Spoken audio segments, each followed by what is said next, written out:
Hi, ನಾನು ನಿಮ್ಮ ಕಿಚ್ಚ ರಾಜ್ ಮಾತಾಡ್ತಾ ಇರೋದು. ನಿಮ್ಮ ಪ್ರೀತಿಯ ಅಭಿನಯ ಚಕ್ರವರ್ತಿ ಭಾಷಾ ಕಿಚ್ಚ ಸುದೀಪ್ ಬಾಸ್ ಅವರ ಅಭಿನಯದ ಮತ್ತು ನಂದ್ ಕಿಶೋರ್ ಅವರ ಡೈರೆಕ್ಷನ್ ರನ್ನ ಮೂವಿ ಬಂದು ಈಗ 10 ವರ್ಷ ಆಯಿತು.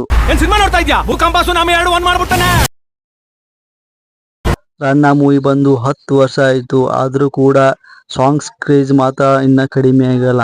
ಯಾಕಂದ್ರೆ ಒಂದು ಅದ್ಭುತವಾದ ಸಾಂಗ್ಸ್ ಅನ್ನು ಮಾಡಿದ್ರು ವಿ ಹರಿಕೃಷ್ಣ ಅವರು ಮತ್ತೆ ಯೋಗರಾಜ್ ಭಟ್ ಅವರ ಲಿರಿಕ್ಸ್ ಸೀರೆಯಲ್ಲಿ ಹುಡುಗಿಯರ ನೋಡಿ ಬರೆದಂತ ಒಂದು ಅದ್ಭುತವಾಗಿ ಹವಾ ಕ್ರಿಯೇಟ್ ಮಾಡಿತ್ತು. ಮತ್ತು ಬಬ್ಬರ್ ಶೇರ್ ಸಿಂಗಲ್ ಶೇರ್ ಅಂತ ಒಂದು ಸೂಪರ್ ಆಗಿ ಲಿರಿಕ್ಸ್ ಬರೆದ್ರು ನಾಗೇಂದ್ರ ಪ್ರಸಾದ್ ಅವರು.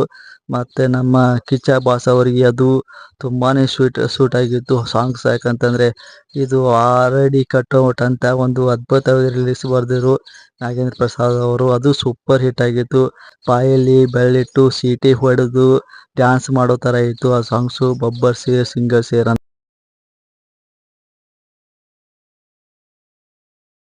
ಕಿಚ್ಚ ಬಾಸ್ ಅವರು ಮತ್ತೆ ರಚಿತಾ ರಾಮ್ ಅವರ ಲವ್ ಸ್ಟೋರಿ, ಮತ್ತೆ ಚಿಕ್ಕಣ್ಣ ಅವರು ಮತ್ತೆ ನಮ್ಮ ಸಾಧು ಕೋಕಿಲ್ ಅವರು ಕಾಮಿಡಿ ಅಂತೂ ಹೇಳೋಂಗಿಲ್ಲ. ಬಿದ್ದು ನಗು ತರ ಕಾಮಿಡಿ ಇತ್ತು ಚಿಕ್ಕಣ್ಣ ಅವ್ರದ್ದು ಮತ್ತೆ ಸಾಧು ಕೋಕಿಲ್ ಅವ್ರದ್ದು. ರನ್ನ ಮೂವಿ ಒಳಗ ಬಹಳಷ್ಟು ಡೈಲಾಗ್ಗಳನ್ನ ಇಟ್ಟಿದ್ರು. ನಮ್ಮ ಕಿಚ್ಚ ಸುದೀಪ್ ಬಾಸ್ ಅವ್ರದ ಒಂದು ಡೈಲಾಗ್ ತುಂಬಾ ಹವಾ ಎಬ್ಸಿತ್ತು. ಡೈಲಾಗ್ ಅದು ಯಾವ್ದು ಅಂತಂದ್ರೆ, ನೀ ಯಾವ ಹಂತಕ್ಕೆ ಹೋದ್ರು ನಿನ್ಕಿಂತ ಒಂದು ತೂಕ ಜಾಸ್ತಿ ನಾನ್ ಇರ್ತೀನಿ ಅಂತ.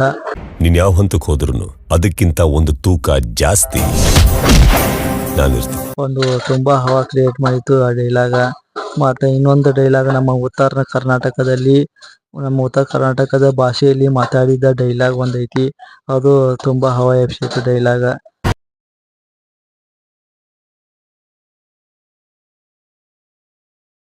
ಆದ್ರೆ ಕೆಲವು ಸಿಂಹಗಳ ವಿಚಾರಕ್ಕೆ ಹೋಗದೇ ಇದ್ರೇನೆ ಬೆಟರ್.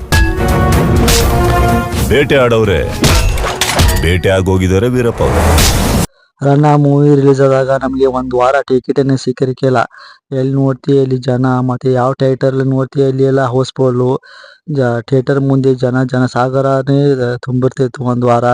ಒಂದು ವಾರ ಆದ್ಮೇಲೆ ನಮಗೆ ಟಿಕೆಟ್ ಸಿಕ್ಕಿದ್ದು. ಆಮೇಲೆ ನಾವು ರನ್ನ ಮೂವಿ ನೋಡಿ ಮತ್ತೆ ಎಂಜಾಯ್ ಮಾಡಿದ್ದು. ಈಗ ರನ್ನ ಮೂವಿ ಬಂದು 10 ವರ್ಷ ಆಯಿತು.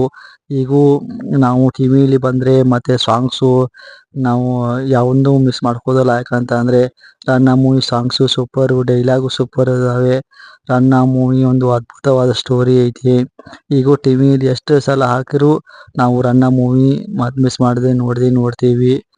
ಫ್ರೆಂಡ್ಸ್, ನೀವು ರನ್ನ ಮೂವಿ ಎಷ್ಟು ಸಲ ನೋಡಿದ್ದೀರಾ ಮತ್ತು ಯಾವ್ಯಾವ ಥಿಯೇಟರಲ್ಲಿ ನೋಡಿದ್ದೀರಾ ಅಂತ ಕಮೆಂಟ್ ಮಾಡಿ.